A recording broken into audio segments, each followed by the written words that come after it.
He's made a U-turn on his decision. He's not happy. He said, I thought and was sure that I was free to leave. The president always said that at the end of the season, I could decide if I stayed or not. Now they cling to the fact that I did not say it before June 10th. The president told me that the only way to leave was to pay the clause, 700 million euros, that is. He said there was another way, and it was to go to trial. I would never go to court against Barca because it's the club that I love. I wanted to go because I thought about living my last years of football happily. Lately, I have not found happiness within the club. What I can say is that I'm staying and I'm going to give my best for Barcelona. And you don't doubt, Craig, that he will give his best for Barcelona. But he's not going to be happy doing so, it seems. No, and you know, Barcelona may feel that they have some sort of victory over this at the moment, but let me tell you, it is hollow as hell. Hollow as hell. Because he laid it out bare in his interview that whilst people might have woke up yesterday saying, oh, Messi's staying at Barcelona, great, Messi's happy again. He laid it out clear. I'm staying, and I'm staying only because I don't want a protracted court battle with Barcelona, because I had made up my mind that I wanted to leave. I didn't want to make it public because the season's extension because of COVID-19 meant at the time his contract was coming to an end, the season was still playing. They were still challenging for La Liga. They were still in the Champions League. So he told the president, Bartomeu, privately over months, I want to go. He had assurances from the president. When you tell me you want to leave this club, you can go. Concentrate in the season. That's what he did. That's why he didn't make it official till too late. But trust me, the club captain and the best player in Barcelona's history has been betrayed by the president of this football club and the club itself. Taylor Twellman's with us to weigh in on this one as well. Taylor, after everything that Lionel Messi has done for Barcelona, should they have let him go? Yes. And quite frankly, it comes down to math for me. So now Lionel Messi, who rightfully so doesn't want to go to court because from what I've gathered over the last 24 to 48 hours from international sport lawyers, is that this lawsuit would have taken at minimum 4 months, if not 6 months. He's on the free this time next summer. So, okay, he doesn't need to take them to court. He can sign a 6-month deal in January. So now Barcelona will lose arguably the best player in the history of their club. And yet for what? So if someone would have paid 100 to 150, maybe 200 million for a 33, soon-to-be 34-year-old Messi, why wouldn't you take that? Because you know, like Craig just said, from his interview with Goal.com, he's not happy. So now you're going to have an unhappy Messi playing for 4 or 5 months, and then he could presumably sign with Manchester City in January. So now you're going to keep Messi there for another 6 months when he's unhappy and you're losing him for free? It doesn't make sense. So while they may think they won this right now, absolutely 100% they didn't. And I would be shocked if Messi finishes his career at Barcelona. Yeah, it's obviously something you didn't expect, and there seems to have been an emotional side to it as well, because he put it to his family. His eldest son in particular said, I don't want to leave Barcelona. I want to stay here, Dad. So it has come down to the emotions too, Craig. But he told the family, and for every family it's different. Some uproots and pack the bag and go, and some don't want to go.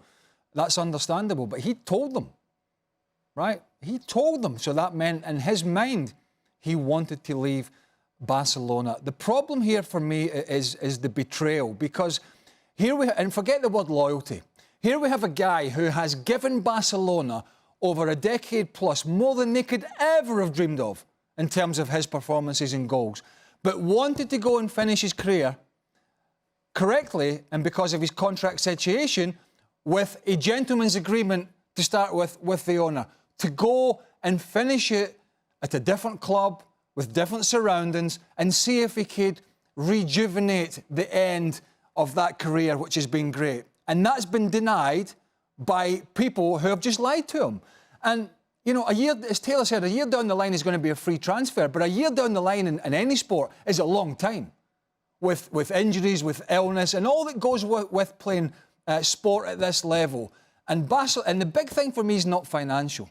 The big problem I've got here is that they have gone against the best player in their history and the captain. If that's how they treat Lionel Messi, how the hell does this club treat every other player? Scary. Yeah, it is scary. I tell you what else could be a bit scary. What Ronald Koeman now has to manage. Alejandro Moreno, he's got his work cut out this season. Well, he sure does. And some people have equated this to the last dance of the Chicago Bulls and Michael Jordan and Phil Jackson. Well, here's an issue. And the stark difference between the two storylines is the fact that Barcelona was not winning. See, the Bulls and Jordan, they were winning. And they were coming from winning a championship. Barcelona, not so. Even before this soap opera of Messi, this is a team that was all over the place. So take the soap opera to the side, take Messi to the side, and just evaluate this team and evaluate Bartomeu. And in the words of Lionel Messi, Bartomeu and Barcelona are a disaster. Well, the problem is you had questions even the soap opera. Even before Messi said what he said, even before the turnaround, even before the 180. So yes, Messi's coming back, but you still have issues, you still have problems, and you still have the same team in place. The same team in place that just got a beat down from Bayern Munich 8-2. So the issues remain for Ronald Koeman. The issues remain for Antoine Griezmann. The issue remains for all of Barcelona. And whether you have a happy or an unhappy Lionel Messi, to be honest with you, there are issues that go further than that in order to make this team a winning team and to meet the expectations of those fans around the world that think that Barcelona should be competing not only for La Liga, but for the Champions League title as well. How do you rebuild a team as a coach with an unhappy, miserable star player coming in every day? And that's how it's got. He's going to have a miserable face. And I know a miserable face when I see one, because you're looking at one here, right?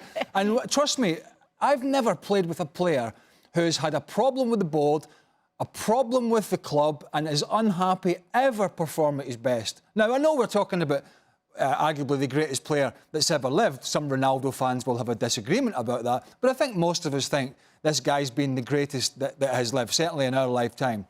And to see him next year now pull on a Barcelona shirt in these circumstances, when Bartomeu, the president, is still there because the elections are 12 months away before he can be replaced, and to see him having to come into work every day during the week and then go and play at the Camp Nou at the weekend when the president sat up there in the stand and he's the guy that lied and betrayed and denied me the right to go and finish my career somewhere else, which is what I portrayed to him that what I wanted to do. Well, thank you very much for watching ESPN on YouTube. For more sports highlights and analysis, be sure to download the ESPN app. And for live streaming, premium content, and let's not forget as well, ESPN FC 7 days a week. Subscribe to ESPN+.